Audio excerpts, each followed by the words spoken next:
आप हैं बिहार संवाददाता के साथ और मैं हूं मनोज चतुर्वेदी। अभी हम बिहार माध्यमिक संघ के दफ्तर में हैं, पटना ऑफिस में, और यहाँ पर छात्र परिषद के अध्यक्ष हैं माध्यमिक शिक्षक संघ के। क्या नाम है सर? डॉक्टर मृत्युंजय कुमार।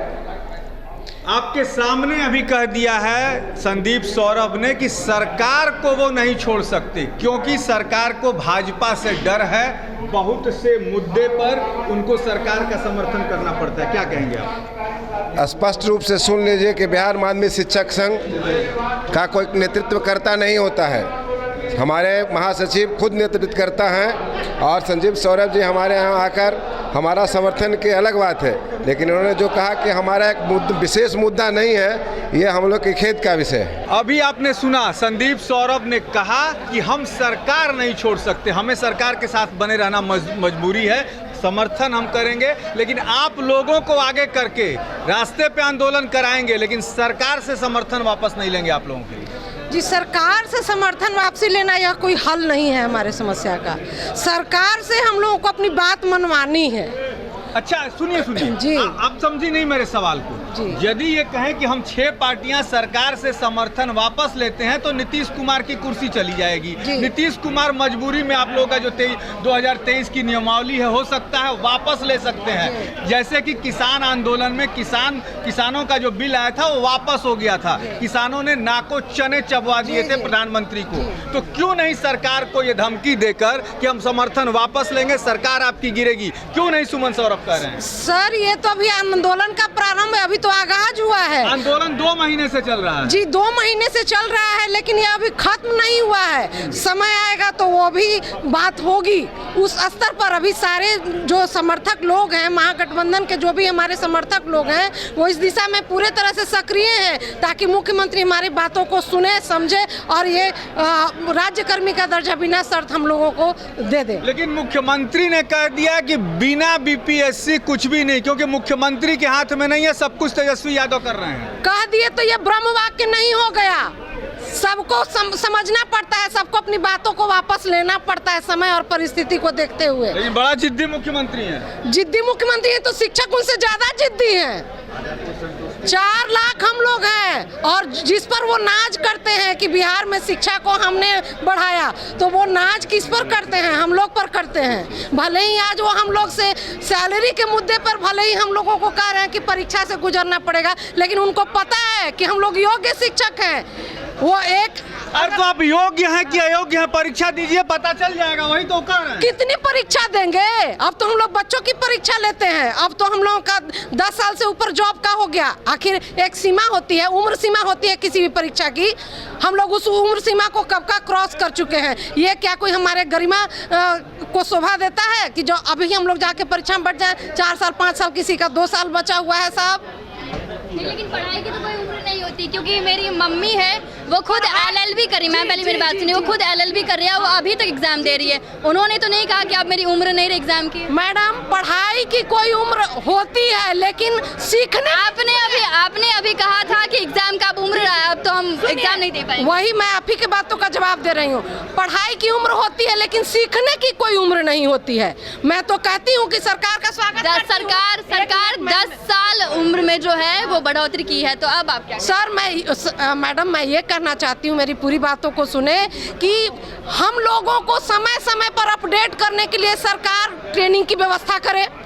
हम लोग सीखने के लिए अनवरत तैयार हैं, लेकिन ये जो पढ़ाई है कि अभी बीपीएससी की परीक्षा दीजिए, ये तो औपचारिक बात हो। मान लेते हैं कि आप शिक्षित है, लेकिन अगर कोई और अशिक्षित महिला पढ़ा रही हो, उसकी वजह से किसी बच्चे का ये मैडम हम लोग सारे मानकों को कंप्लीट करते हुए हम लोग इस नौकरी में आए हैं। ऐसा नहीं है कि हम लोगों को। रूबी राय को तो जानती होंगी ना? रूबी राय को तो जानती होंगी ना?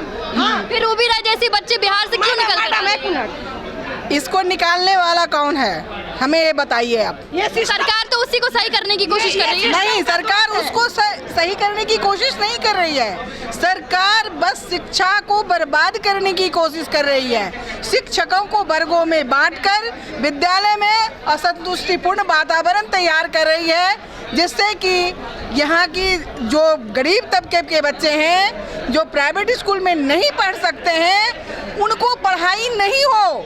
जनता जितना मूर्ख रहेगी उतना कितना दिन तक ये कुर्सी पर बैठे रहेंगे, बस ये चाहते हैं। बिहार की पढ़ाई का स्तर तो आपको पता ही होगा, बहुत पता है। जितने भी लोग हैं वो सरकारी स्कूल बच्चों को भेजना नहीं चाहते, तो ऐसा क्या कारण है?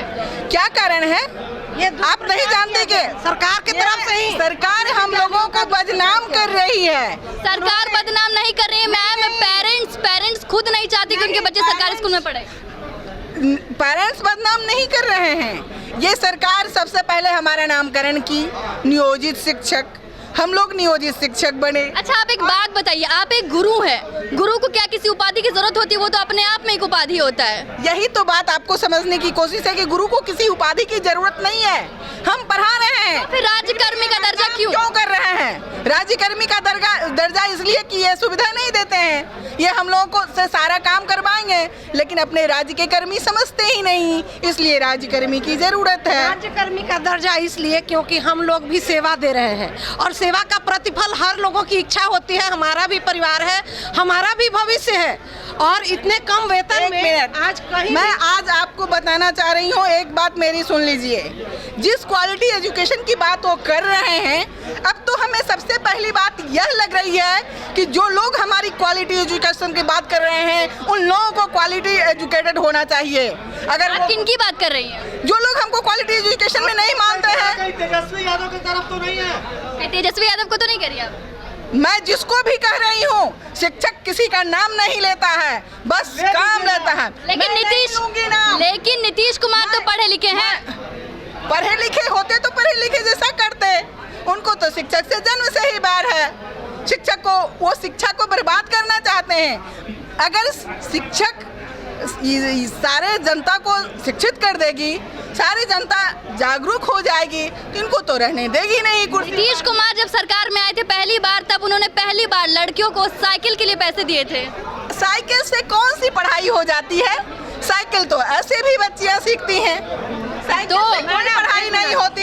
तो सिर्फ स्कूल तक पहुंचने का एक जरिया है मैडम, पढ़ने का जरिया। तो वो भी तो बहुत मैटर करता है ना, बच्ची पहुंचेगी नहीं तो पढ़ेगी कैसे? ठीक है, मैटर करता है, मैं इस बात को मानती हूँ कि उन्होंने विद्यालय तक पहुंचने का एक रास्ता बनाया, तो वो सिर्फ रास्ता बनाए, लेकिन एजुकेशन का इससे कोई लेना देना नहीं। इस आंदोलन में सिर्फ आप शिक्षक अपने बारे में ही सोच रहे हैं या उन छोटे बच्चों के बारे में भी सोच? बच्चों के बारे में भी हम सोच रहे हैं और अपने बारे में भी सोच रहे हैं, क्योंकि अपने बारे में जब हम नहीं सोचेंगे तो हमारे बच्चे कैसे आगे आएंगे?